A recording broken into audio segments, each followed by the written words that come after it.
বন্ধুরা, এটা হচ্ছে একটা GPS machine, global positioning system, এবং এটা হচ্ছে গার্মিন কোম্পানির প্রোডাক্ট।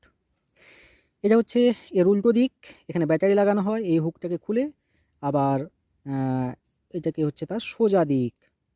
এই সোজা দিকে তুমি দেখো, একদম প্রথমেই জিপিএসটা খুললে এই একটা অপশান এসে পৌঁছাবে, অর্থাৎ 12:11 বাজে, সানডে, সেপ্টেম্বর 1, 2024।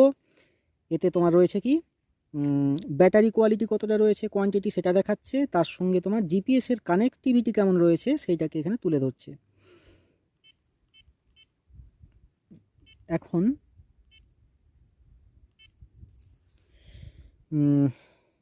আমি যেটা দেখাতে চাইছি যে তুমি কি করে কারেন্ট ট্র্যাক কীভাবে সেভ করবে। দেখো, এখানে যখনই তুমি করবে, একটা কারেন্ট ট্র্যাক বলে, এই ট্র্যাক ম্যানেজার বলে একটা অপশান আছে। এই ট্র্যাক ম্যানেজারে তুমি গিয়ে ওকে করবে।